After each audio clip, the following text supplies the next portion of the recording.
what it takes to master table tennis or golf. How often do you have to review the fundamentals? Like every swing, right?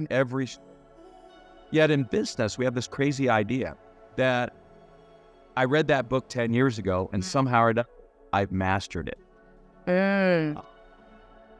I think it's more important for you to pick a handful of books or a handful of ideas and continually review them than it is the flavor of the month. Welcome to the Entrepreneur Organization Business Podcast. I am your host, Lynn Peretti. Today, you're in for a treat as our guest is none other than Verne Harnish, the founder of EO himself. Verne is a world-leading expert, speaker, author, and entrepreneur in the field of business growth. He is also the founder and CEO of Scaling Up, a global executive education and coaching company with over 180 partners spanning 6 continents. With over 30 years of experience educating entrepreneurial teams, Verne has made it his personal mission to support entrepreneurs. He co-founded Growth Institute, a premier online training company that has assisted mid-market companies in over 50 countries in learning and implementing the latest business methodologies. Verne is also the author of Scaling Up, Mastering the Rockefeller Habits, and along with the editors of Fortune, he co-authored The Greatest Business Decisions of All Time, for which Jim Collins wrote the foreword. In this episode, Verne shares his personal journey growing up in an entrepreneurial household. He explained how Steve Jobs inspired him to start EO and offers valuable advice for entrepreneurs navigating through crisis and more. This episode is packed with a wealth of knowledge and experiences, and I'm sure you will thoroughly enjoy it. So, without further ado, let's welcome Verne and deep dive into the conversation. Welcome to the show, Verne. I cannot believe you're here. Well, it's always great to spend time with fellow EOers. Yeah, I was fortunate to meet you in real life, maybe a month or two ago. And I've even stumbled across your book years before I came across EO. So today I feel really privileged to be talking to you. And as a new member of EO, I think a lot of us would want to know about how did you start EO? And even how did you become an entrepreneur? So it is going to be a little bit of a long episode, but I would love for you to start off with just sharing a little bit about, your story growing up and how you became an entrepreneur in the first place. Got it. Well, my grandparents were both entrepreneurs on my dad's side. And then my dad was actually a rocket engineer on the Titan missile program. And he and his 3 buddies left and started a rocket ship of a company called Higher Electronics. And so then I got to grow up watching him build that company. He'd take me to business meetings and go to the bars with him. He'd sit me in the corner to watch kind of what was going on.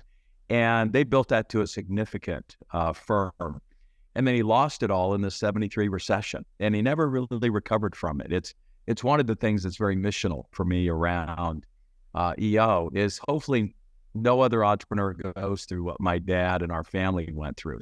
So anyway, we ended up moving from Colorado to Kansas, and to make some money for the family, he and I started a appliance repair business. There was a local Sears catalog store. So I met, in fact, all my girlfriends through the appliance that I repaired at their home. And then when I went to college, I joined my wholesaler company called Superior Supply Company, and I moved up and became number 2. We were about 12 million. I was headed up all sales and marketing while I was an undergraduate.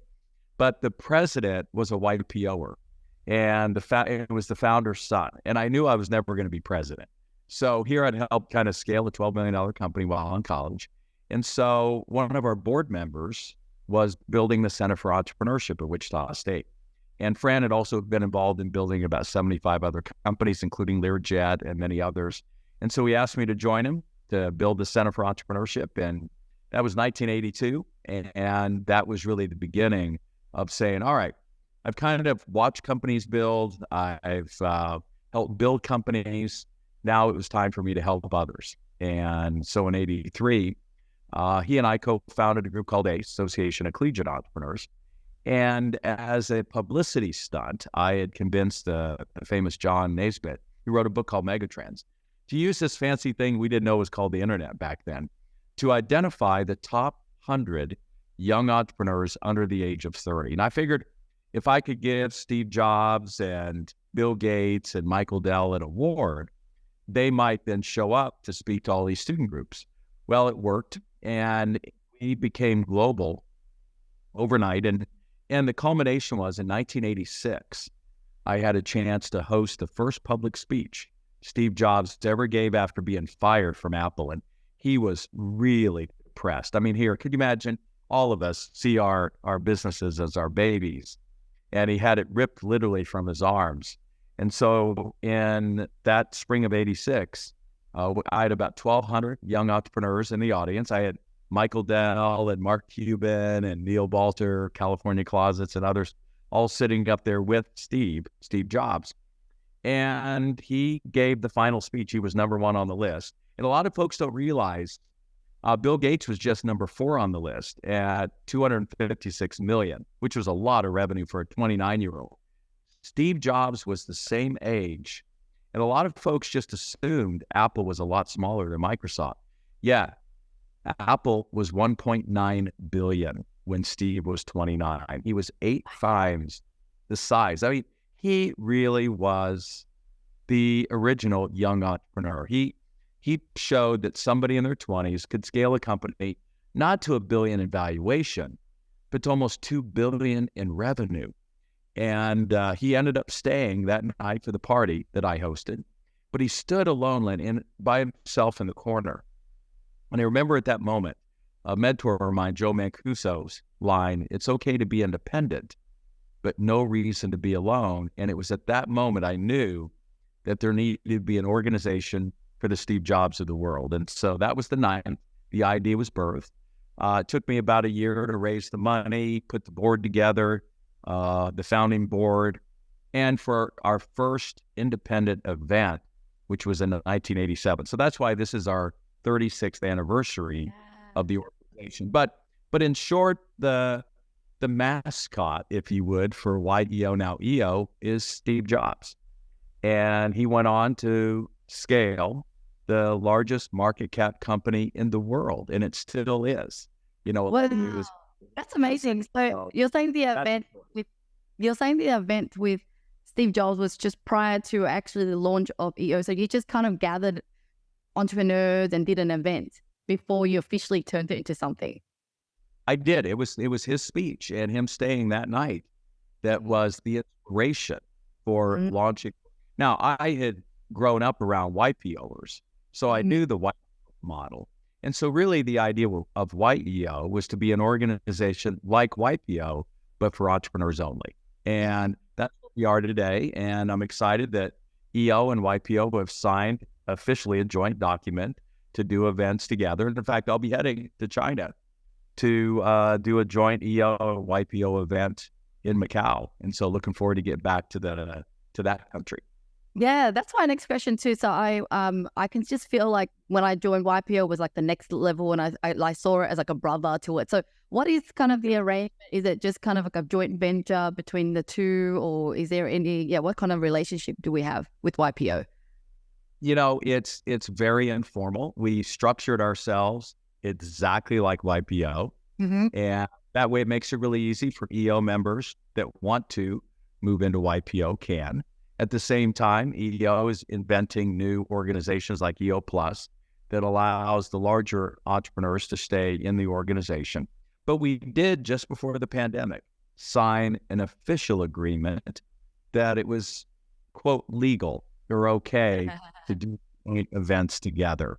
And since that was signed at the very top of the organization, since then, it's been fun to host some joint EO YPO program. Oh, that's awesome. Okay. So I just wanted to go back a little bit about it with your childhood. So I can see that you grew up in a family that was already entrepreneurial. Your parents were, ambitious kind of people. What did they instill in you that made you also want to succeed? Because, sometimes as parents, we're worried that we succeed, we hustle, and then the next generation kind of takes it easy and don't have that drive because the parents already have the drive. So what was it that the way your parents taught you that made you go, I want to be like you or even, more than you? Well, so are you a parent? Do you have children? Yeah, I'm a parent. Yeah, I'm a parent. How many? How many children? I have three of ages between 8 to 20. Oh my gosh. You look so young. I have 4 children, ages 16 to 27. Mm. And I think the key thing I learned as a parent, you probably have as well, Mm. is can we set it up so that at some point your child tastes real success?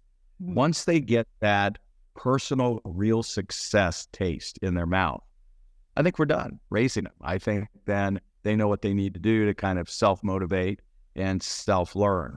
And so, the key thing, Dad exposed me to a couple of key books that a lot of entrepreneurs have read, and that is the Napoleon Hill Think and Grow Rich. Mhm. I used to listen to the audio tapes in the car when I was traveling with him. But the first book he gave me was called The Magic of Thinking Big.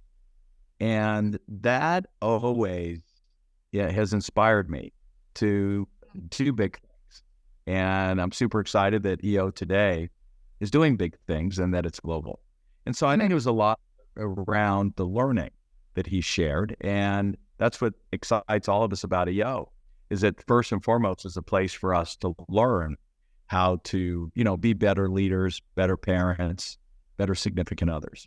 Yeah, yeah. Awesome. So, just talking about the book, when did you decide to write Scaling Up? Because it in itself is an amazing book that even people who didn't join EO, is still embracing it and sharing it around. So how did you come around in writing that book? When was it launched? And yeah, what was the motivation for that? Yeah. Well, YPO then had a program with Harvard. So I thought YEO should have one as well. So I actually went over to Harvard. Harvard said, no way are we going to do this. So I went next door to MIT. And back in 1991, kind of my last hurrah, I launched what became known today as EMP, the Entrepreneurial Master's Program, with both Inc. Magazine and MIT. And because the challenge was there's a lot of information on how to start up a business. I think there's an incubator, I swear, on every corner. I have an MBA that's supposed to teach you how to run a big company, but there really wasn't the parenting manual. As a parent, Yeah. there's no on how to parent, right? I know there's a lot of them, but they didn't really give us a manual. And there really wasn't a manual on how to scale up or grow up a business from startup to grown up. So I took 10 years between 91 and 2001, and we moved a little over 1,000 entrepreneurs through that MIT program. And I got to host all of these top authors and top business leaders, which is why in my book, I feature over 40 other thought leaders and authors, because I hardly have all the answers. And that culminated then in me publishing in 2002, Mastering the Rockefeller Habits. And that really codified what we had learned over those 10 years that were necessary in order to scale up a business.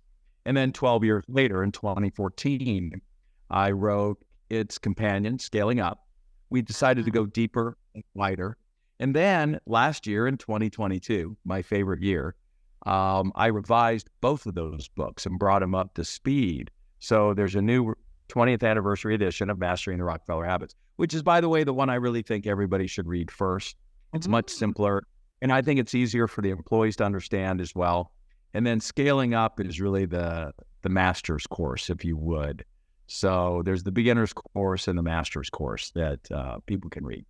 Yeah, yeah, I totally love it. And every time that I attend one of those learning days, I always feel like it's a completely new day again, because it's just the concept is simple but hard to do, and you got to really you walk away with so much action steps that every time I have a refresher yearly, I still feel like I gain so much.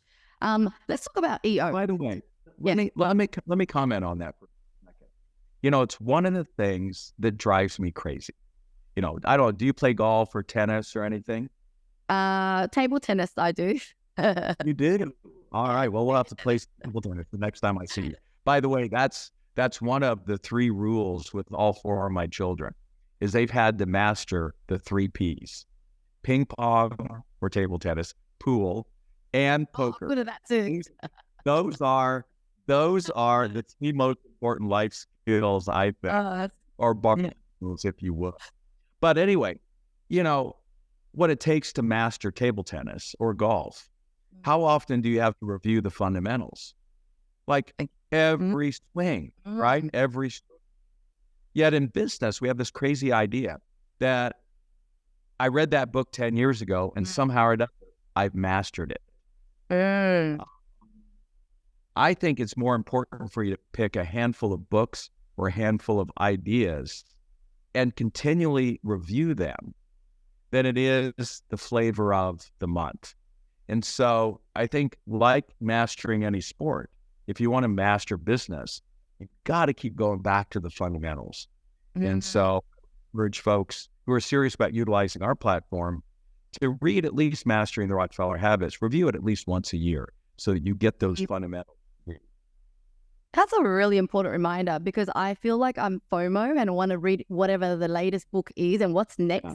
And you're right. It's like only when I take time and summarize and really digest do I get so much juice out of it. And imagine doing that yearly. That would be like amazing. So definitely an action step for me.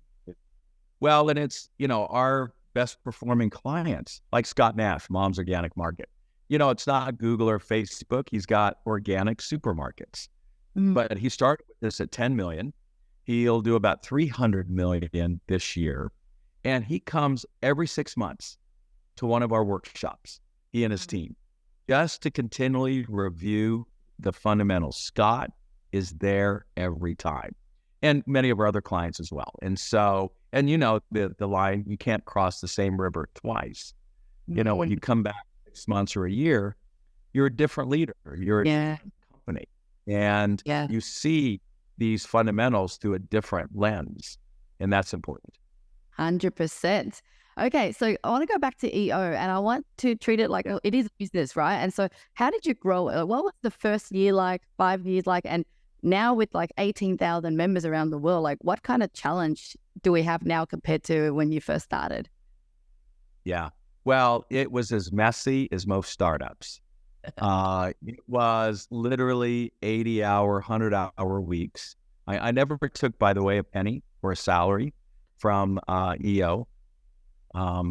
And in those first 4 years, the most important decision I made was I hired a number 2. He was a student of mine, Mo Fotelbob. Today, everybody knows Mo as one of the top forum trainers in the world. But he was a student of mine at University of Maryland. I was teaching part-time in the evening. It's one of the ways to make money, as well as run a couple of companies. And he was one of my best students. So I brought him on. And he then became the executive director in 1990, the end of 1990. And he 10x'd the business, the organization, in terms of membership. So that was a critical decision. Number 2, it's not really known well in the history, but YPO was not happy that I named it YEO, right? It was going to create brand confusion in the marketplace.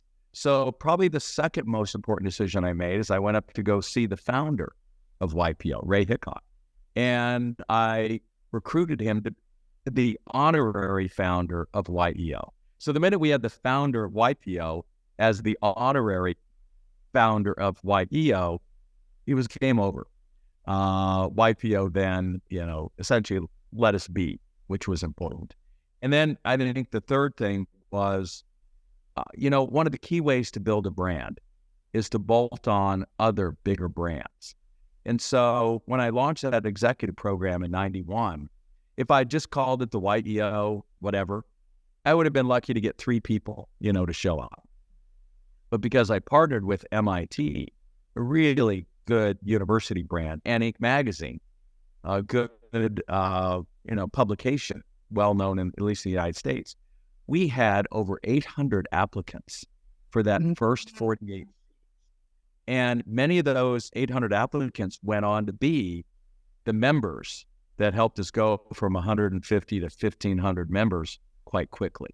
So, it's one of the things entrepreneurs learn, and we all do, is you really only have to make 1 or 2 good decisions every 4 or 5 years. Warren Buffett, in fact, even said it this year in his letter to the shareholders.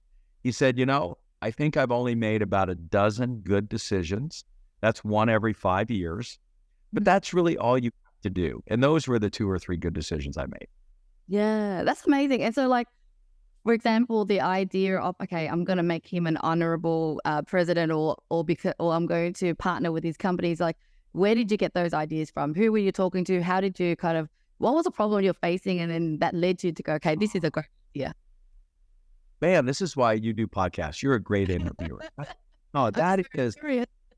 no, that's a no. Well, that curiosity is one of the keys, to success. It's a great question, and so the key to me scaling the Association of Collegiate Entrepreneurs globally in 36 months, and then getting done what I did at YEO, was really credited to Regis McKenna. Regis was Steve Jobs' advisor in the marketing area, pre-product. He wrote a book called Relationship Marketing. And he's the one that helped Apple, Intel, Genentech, and most of Silicon Valley scale significantly. So in 1983, I just cold called Regis, picked up the phone. We didn't have email or any of that fancy stuff back then. And I had a good pitch. I said, I want to build the world's largest entrepreneur organization. And he took me on as a free client. He said, all right, I'm going to teach you what I taught Steve Jobs. And he said two things. One, you need to have a marketing meeting separate from sales. And so my marketing meeting is 10 a.m. Eastern time every Monday now for 40 years. And he said, number two, you need to, and he asked me the question that Bill Gates considered the best question he'd ever been asked, which is, what are the top 25 influencers that you need to bolt on to your vision, your idea, to really help it scale? And he said, the bigger the names, the faster you will scale. And so, look, I was young, dumb, and broke, a student of Wichita University. And so I wrote down 1983, President Ronald Reagan, President of the United States. I said, look, I'm going to get him to be the first president to ever use the word entrepreneur. No other U.S. president had ever even uttered that word. Excuse me. And I did. Got invited to the White House. There's a whole other set of stories there. Then I wrote down Steve Jobs. I wrote down Michael Dell. I wrote down Inc. magazine. I wrote down Venture magazine. And I wrote down 20 more names. And every one of them showed up at that event 3 years later, in 1986, including President Reagan had agreed to fly out and give the welcome address, but he got intercepted. So he asked Mayor Bradley of Bradley Airport to do it. And he read a telegram that President Ronald Reagan sent to say how critical young entrepreneurs are to our global economy, our local and global economy. So that was always my MO, is if I want to scale, to bolt on influencers like MIT Inc. So I'll tell you one quick story. So Karen Benke, who went on to found the San Francisco YEO chapter, she was in that very first MIT class. Well, later she founded a company that wanted to focus on what's called farm to face. She wants to do cosmetics that are raw enough that you could eat them, right, from farm to face. The key, though, to her scaling is she all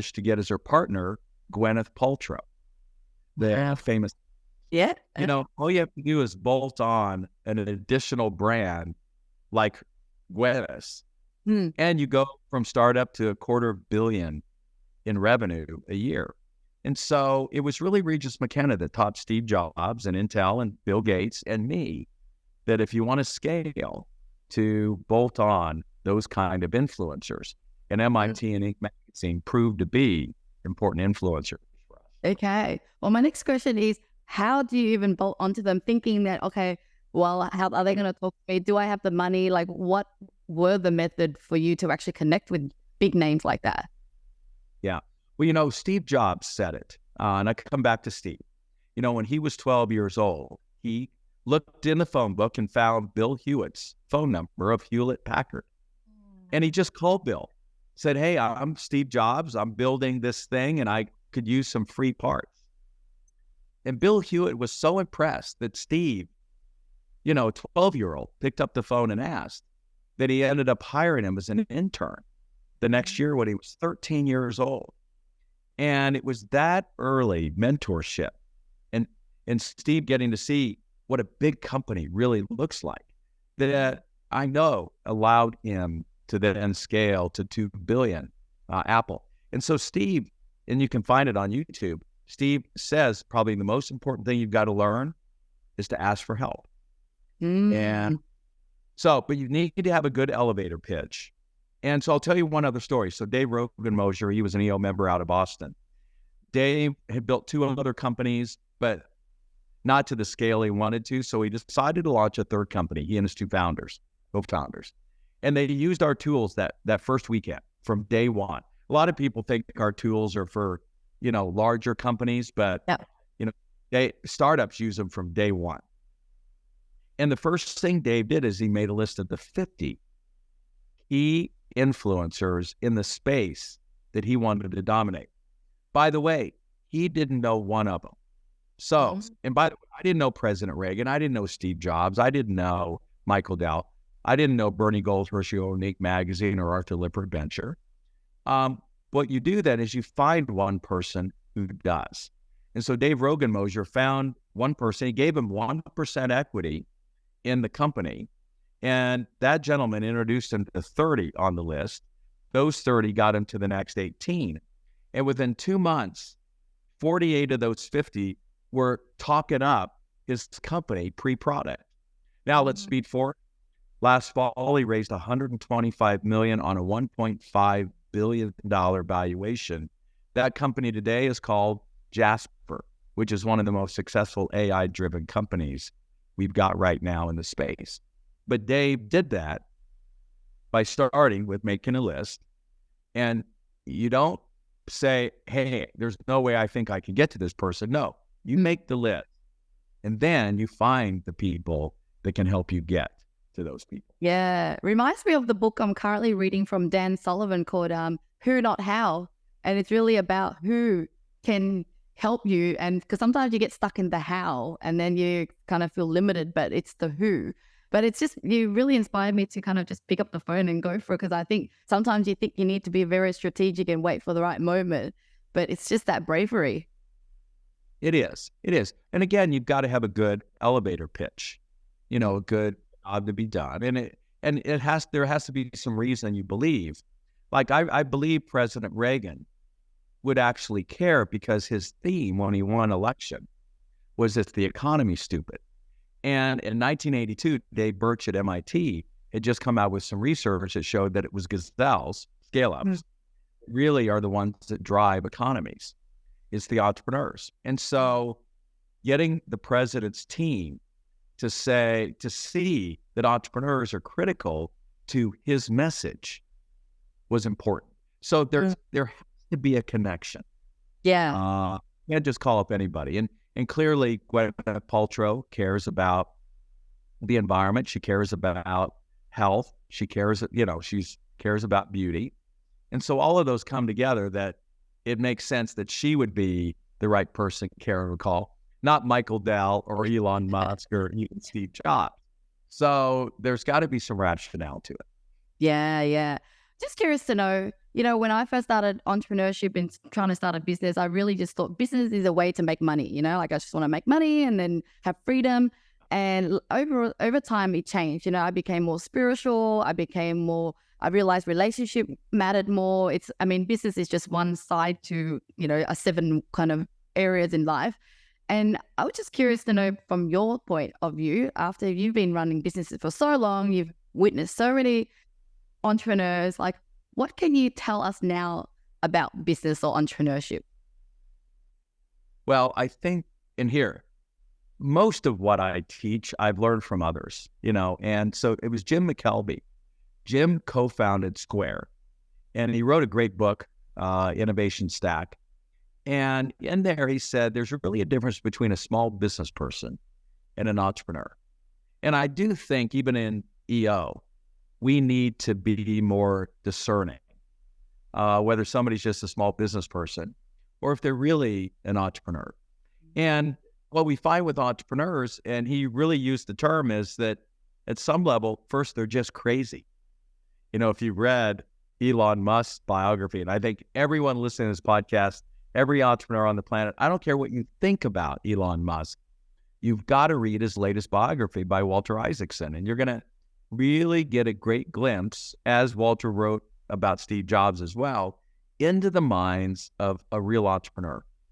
And what it really comes down to is you're frustrated by something that you want to change and you want to fix for the world or just yourself. Often you start out by, look, I think I'd like to get to Mars, and I think we as people need to get to Mars. And so everything Elon Musk is doing is figuring out how to get us onto another spaceship.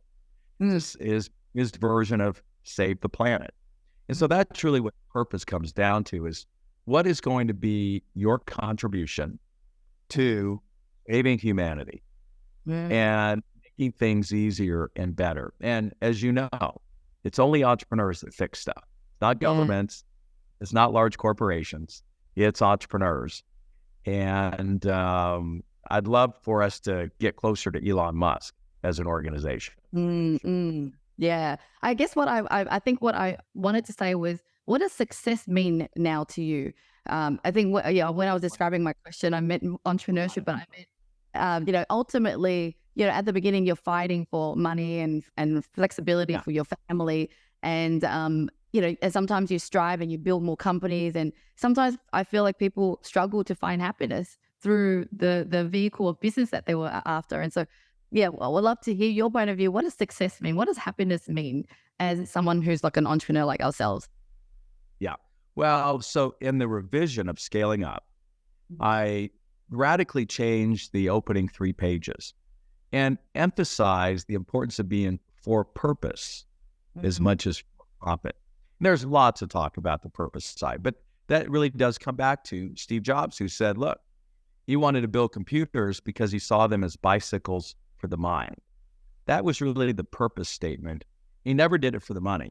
And so what success means, I think, to me at least, and to many entrepreneurs, is we really have put a dent in the universe, that we've made a difference to people. And I do feel like EO has made a difference to tens of thousands of entrepreneurs. And particularly in the pandemic, if I go back to the reason, the purpose for founding YEO, which is it's okay to be independent, but no reason to be alone, which is when I saw Steve Jobs standing over there by himself, I said, there needs to be an organization for him. I think what's cool is in the pandemic, there were 19,000 entrepreneurs who were not alone. And that's, really feels good. Success. Now, if you were to say happiness, there I'm going to steal from one of our founding board members. One of my founding board was Ted Leonsis. Ted actually designed the first logo for YEO and everything else. He was a great supporter. He wrote a book called The Business of Happiness. And it's a great book. It's one that I encourage every entrepreneur to read, especially since he's one of our founding board members. And in there, he said something very interesting. He said the people he noticed that were happiest were involved in the most different communities. I'll say it again, they were involved in the most different communities. And I realized I was only involved in one community, the entrepreneur community. And so I decided to really branch out. So I'm involved in a for-purpose or nonprofit called Reardon Clinic that I'm vice chair. And we're really involved in alternative approaches to curing diseases. And, it lets me hang out in the medical community. I just visited a winery, a deal that I put together in Spain. And the people that hang out in that business, that industry, are unique. I co-founded out of Panama called Geoversity. It's involved in, lots of water environmental issues. That's a whole different community of thinkers involved. And I'm working on ending the death penalty in the United States, which really gets you involved in the kind of political community. So the side interests that I have exposing me to these different communities has really been a great source of joy and happiness for me. So, yeah, and it sounds like it's all kind of. Some of your other. So what are some of your other communities that you? Yeah, I mean, as you were saying it, I just realized that I am the happiest I've ever been because I'm very active in my church community. I'm active even giving back to friends where I host fitness workouts every 3 days a week for friends. And I think it comes down to, I think it's more than just care. It's about giving back. It's like you can join a community and just be a receiver and sit there and go, all right, serve me, versus being active, then that actually makes you happy. What would you say about the contribution side to whatever that you're actually doing? I think you nailed it right there. It is, so I'll tell you a quick story that, and maybe there's some lessons in here. So I was on the board of an organization called NIFTY, National Foundation for Teaching Entrepreneurship. We worked with inner city youth to teach them how to start businesses. And one of the guys on my board was a very famous person in the U.S. named John Whitehead. John was the co-chair of Goldman Sachs. He then became Undersecretary of State under President Reagan. He went on then to redevelop downtown Manhattan after 9/11. So very, very well-respected gentleman. And one day I walked up to him and I said, John, what's something you've learned that you could pass on to me? And he thought for a moment. And he said, the importance to always do a little bit of retail business every day. And he said, let me explain.